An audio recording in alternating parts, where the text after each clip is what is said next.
Speaker.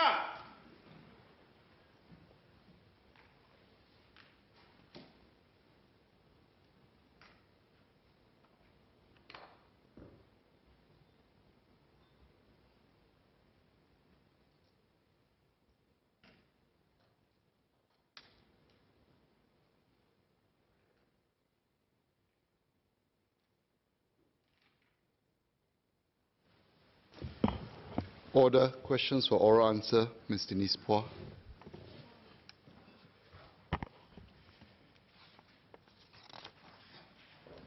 Mr. Speaker, may I have your permission for the Minister in charge of cybersecurity to take question numbers 1 through to 12 in a ministerial statement later in the sitting, please? All right. Dr. Chashilu.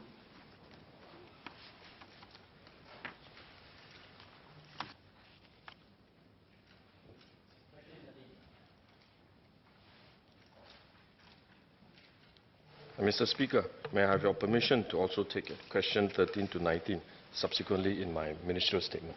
Please do. Dr. Lim Wee Kiat.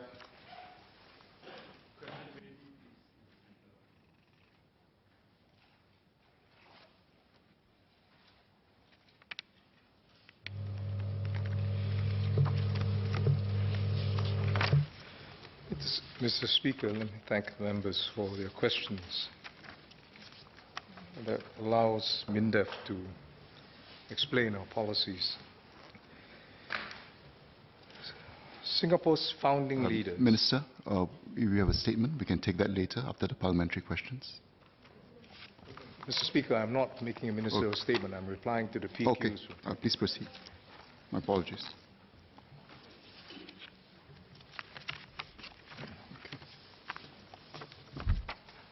Mr. Speaker, may I have your permission to take the 6 questions that are directed to MINDEF and to give a common reply from question 20 to 25? Please do.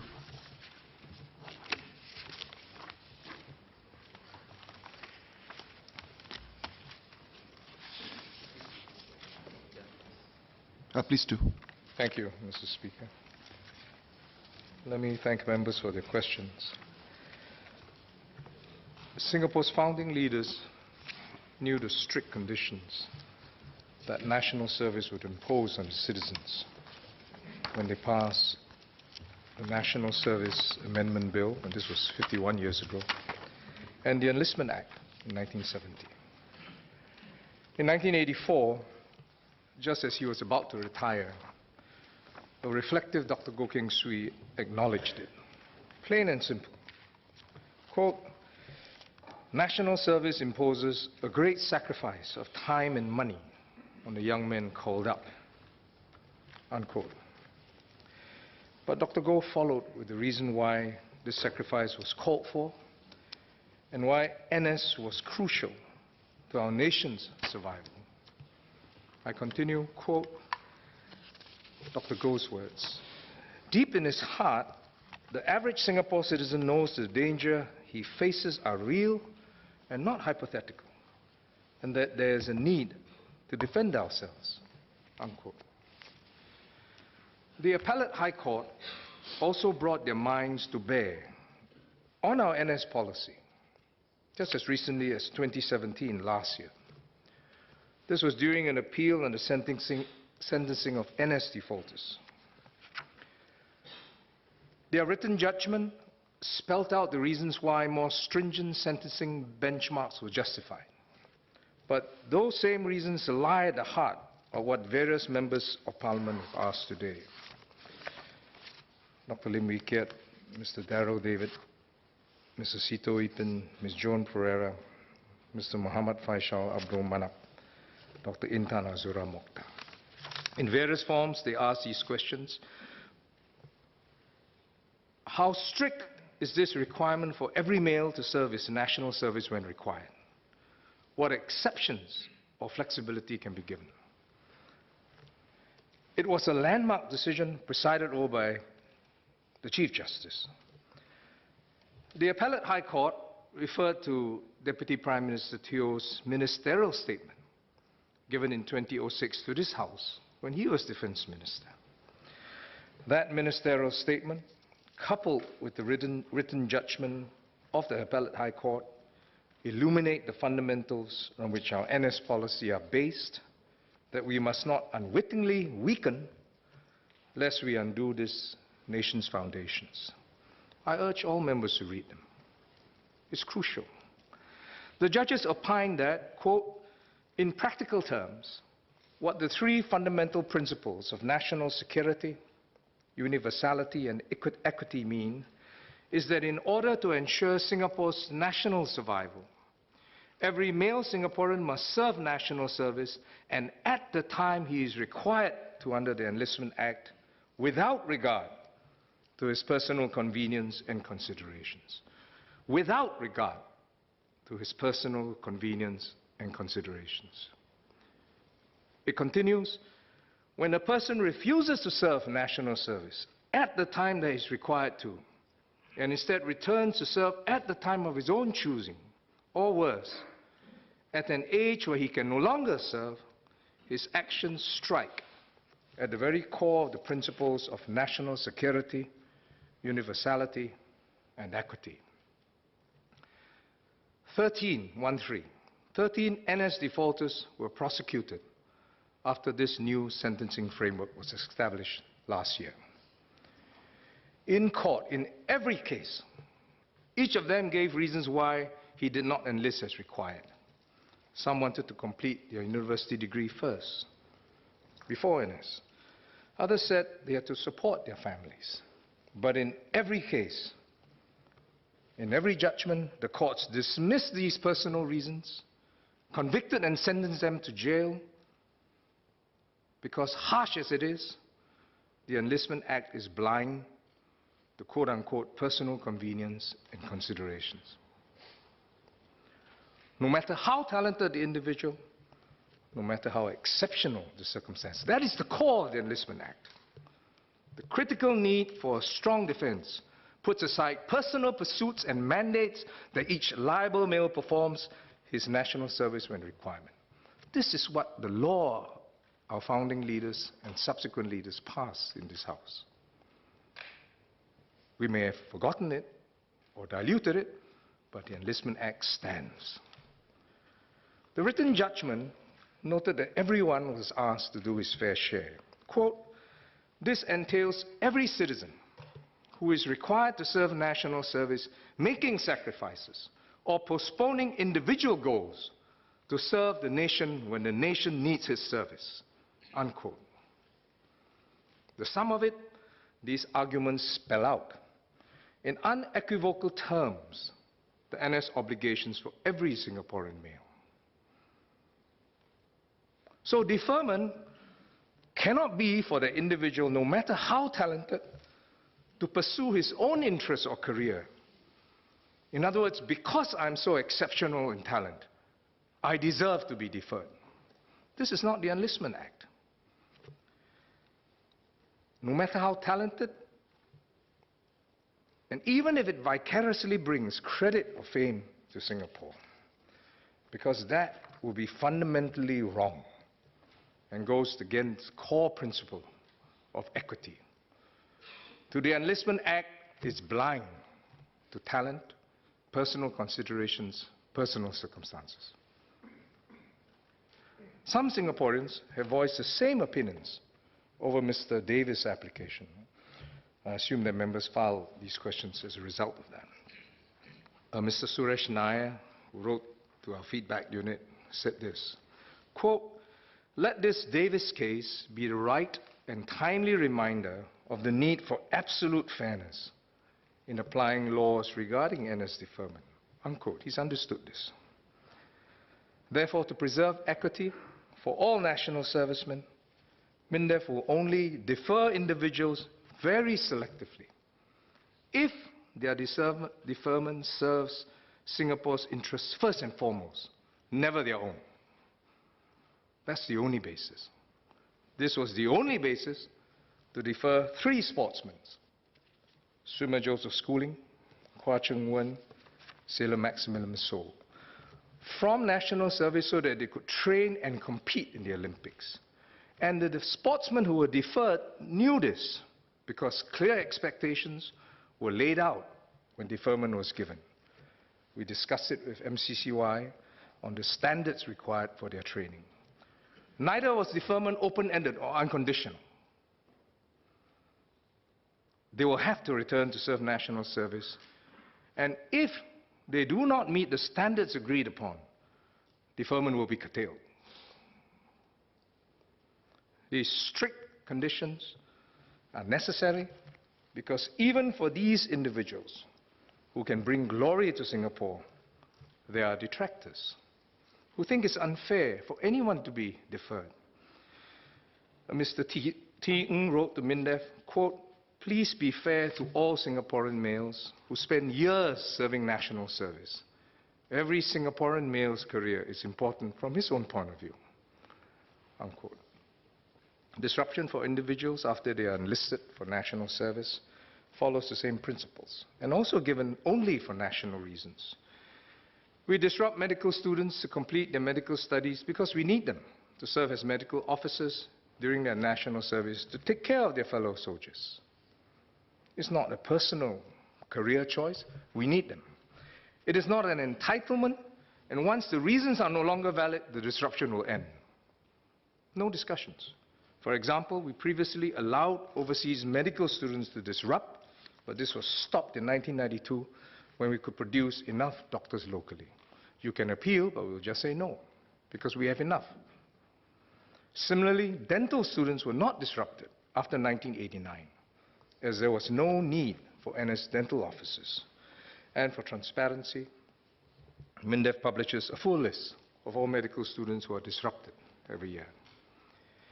Having stated the general principles, let me explain why the application by Mr. Harvey Davis for his son's deferment was rejected, even though MINDEF recognized that his son, Mr. Ben Davis' achievement in obtaining a senior contract with Fulham Football Club. First, Mr. Ben Davis is playing for Fulham Football Club as an English national, not a Singaporean citizen. MINDEF is not privy to the contract signed between them, but we assume this published information is correct and that the father must have his reasons for doing so. Second, Mr. Harvey Davis has consistently refused to indicate when his son would return to serve national service, if deferred. The father replied to MCCY, Sport Singapore SG, and Football Association of Singapore, stating, quote, "We are unable to commit to a date for his return should he be playing professional football in the United Kingdom or Europe. In addition, it is also a possibility that Ben could be offered a new 2-year contract in 2019, after the first year of his pro contract, just like he has been offered a new 2-year pro contract halfway through his 2-year scholarship contract. Or he could be sent out on loan.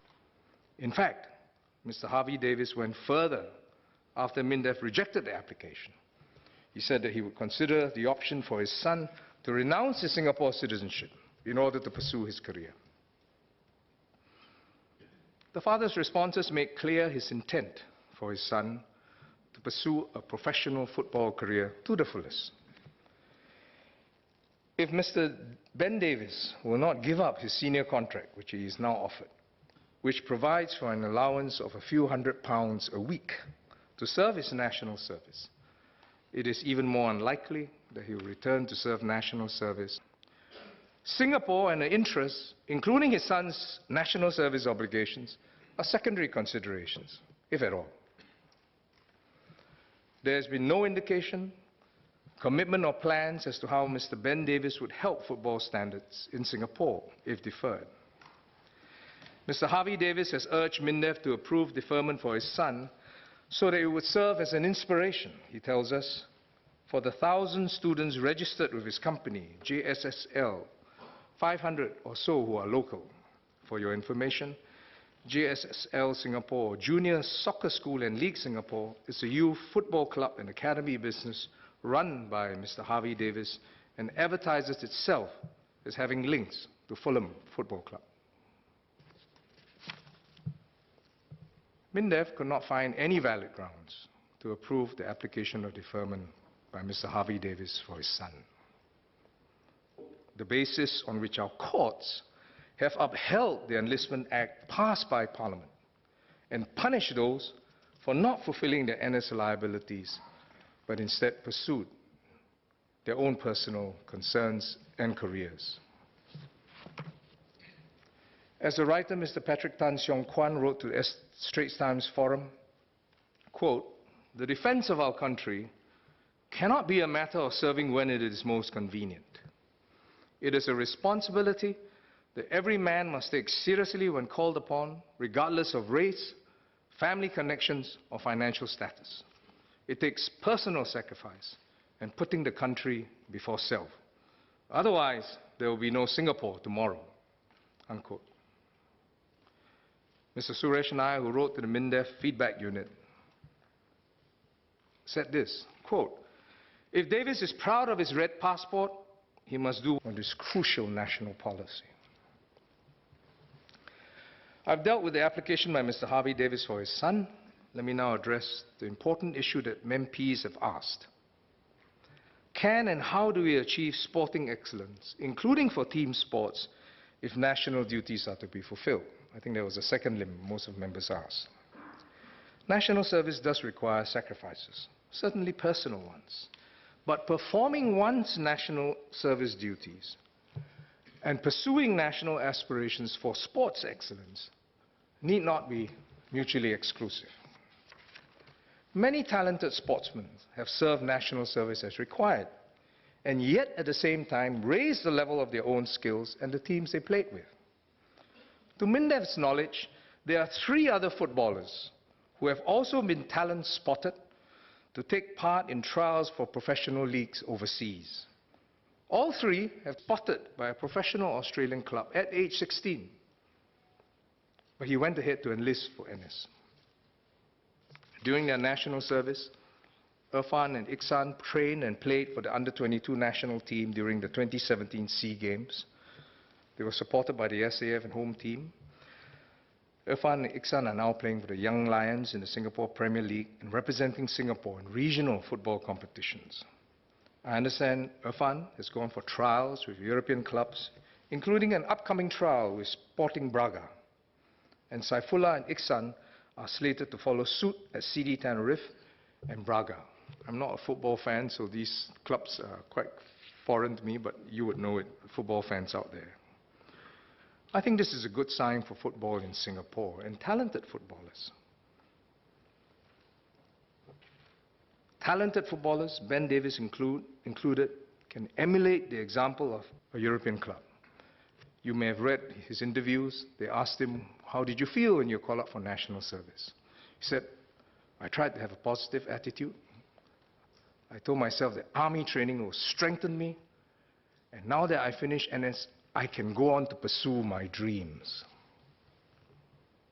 For him, it was never a choice that he had to make not to fulfill his national service obligations like everyone else. He said, "I had to train harder," but he kept a positive attitude. That's the kind of example we want young Singaporeans to emulate.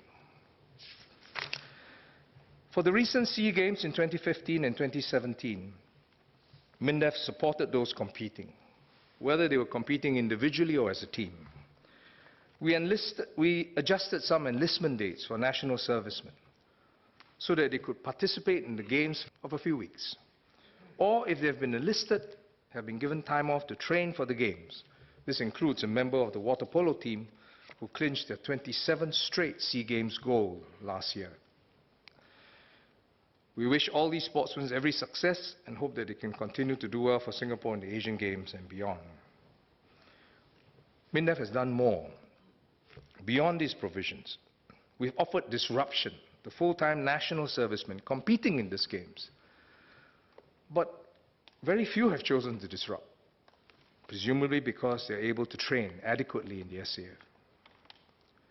These many examples show that MINDEF has exercised flexibility towards sportsmen competing in team sports, a question asked by Dr. Intan and Mr. Muhammad Faisal and others. But we have done so without transgressing the fundamentals of national service and still maintaining equity for all national service. Thank you, Mr. Speaker. Let me thank the ministers for the very, very long and elaborate explanation. I think we all agree that national service is pivotal and essential to our national security. I would like to just seek a clarification from Minister now. Currently now, is there a rising trend in terms of deferment, or rather application for deferment or disruption for NS with regards to sports excellence over the last few years? That's number one. Number two is that if Ben Davis have given a date to say that they will return back, which are the dates given here, will NS consider their deferment? Mr. Speaker, Mr. Member of Parliament Lim Wee Kiat, so the courts take it very seriously, and I know members here do. He asked specifically whether there's been a trend in increased applications. I don't have the figures, but I don't think so. What MINDEF has done is to, on its own, work with MCCY and Sports SG to increase flexibility. I gave some details in terms of adjusting enlistment dates, disruptions, time off. And the fact that we have less people disrupting or taking up the offers to disrupt indicates to me that they probably have weighed what they wanted to do and didn't see the need to disrupt. Mr. Lim Wee Kiat asked a hypothetical question. If someone like Mr. Davis had said that they would come back, would it have affected our judgment? I think I spent a long time explaining how we decide. If you come back to serve your NS, it's your duty. But the main considerations are, is there a national interest? It can never be for personal pursuits. It must be for national interest, first and foremost. In the last 15 years, we've agreed to long-term deferments for 3 sportsmen who met that. And we'll continue to keep to those standards so that we can be fair to other NS men who do their NS dutifully, who put aside their own careers to do NS, as well as not undermine the court's basis for sentencing those who default in national service. Mr. Vikram Nagar.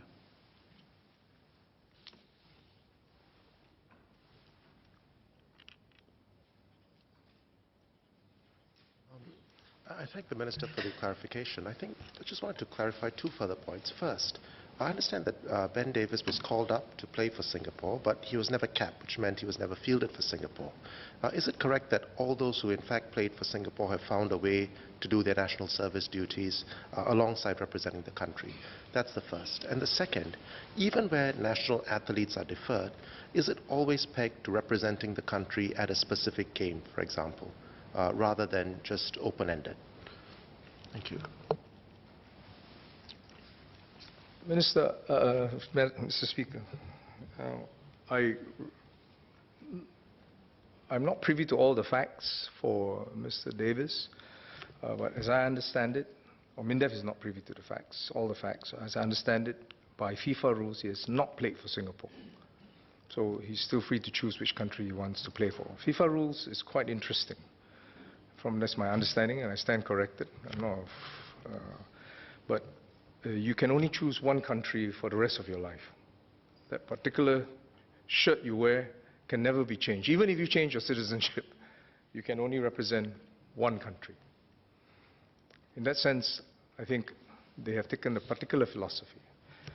The question is, do you peg those deferred? The key consideration is national interest.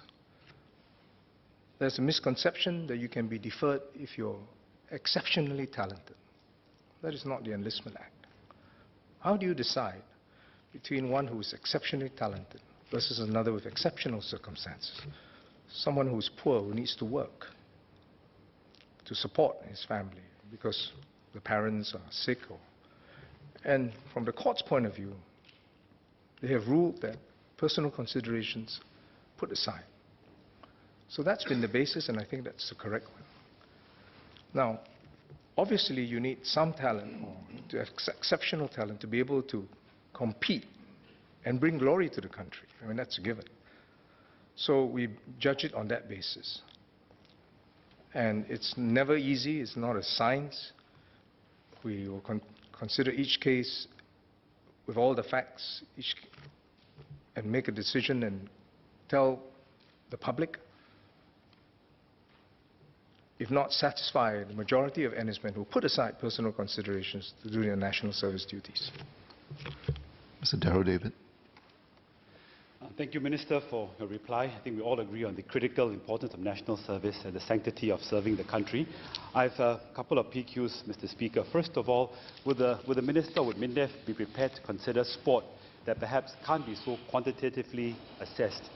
For example, should a Singaporean sportsman one day win the Australian Junior Open Tennis Championship and have a real possibility at achieving success on a global stage, thereby playing under the Singapore flag, would we be able to consider something like that? And second question, Minister, is would we be able to consider outstanding achievement in activities other than sports, in performing arts or perhaps even in music? Thank you, Minister. Thank you, Mr. Speaker. The answer is yes, if it satisfies the criteria that I've talked about, that we maintain equity for NS men, all other NS men, and that they serve a national interest, never their own.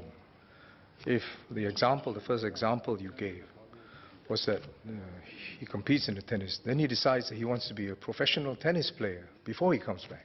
Obviously, that will affect our considerations. The second question is outstanding achievements. In fact, yes, thank you. Yes, in fact, we have. We have gone on record to say that we've deferred some very exceptional musicians. And as I said, it's not a science, and for the cases that we've deferred, that they went on to their development and enlisted either at the same time or very soon after their cohorts already also enlisted. So there was equity maintained. Similarly for academic, I know that we have on record somebody who entered university in his teens, but completed his university education at the same time that his cohorts went to army, and he went in together with them. So those considerations are maintained. So the key considerations, how do you maintain equity for all NS men and for national interests? Mr. Pritam Singh. Thank you, Mr. Minister, thank you for the clarification on the deferment policy. I asked a question. There's a budget COS cut in 2012 on deferment, and I asked my question with relation to the Olympics, because there's this constant reference to a high watermark sporting event before deferment is considered by MINDEF, or at least that's the popular perception. In the 2012 reply given by the Minister, it was stated that 13 athletes were deferred for a period of 2 to 6 months to participate in the 2011 SEA Games and 2010 Asian Games. Can I confirm that with the Minister's statement, there's no change in the policy for NS deferment? The second question actually is picking up from what Dr. Lim Wee Kiak said about a 2-year contract, for example. If a Singaporean commits to return to performing his NS after his cohort has been called up, let's say at the age of 18, and that individual says, at the age of 20, no matter how this training contract goes, I will come back to serve, would MINDEF allow deferment in that particular case? Let me answer the first question, which is more factual. If I've said so in Parliament, it must be so. The Hansard says so. And there's no change in our deferment policy. On the fundamental principles, must maintain equity for all NS men, and it must be for national interests, never for personal interests. So that's not changed. In fact, it's not changed for over the time that MINDEF has administered this policy. For the second part, as my reply to Dr. Lim Wee Kiat is that I really don't want to engage in hypothetical circumstances. We assess the individual as it is. It's hypothetical indeed. If you are not willing to come back to serve your NS when you're earning a few £100 a week, how am I to believe, how is MINDEF to believe that you would come back when you're earning many times more? So that has to come into consideration. And also, I think it has to serve the purposes for deferment based on our current policy.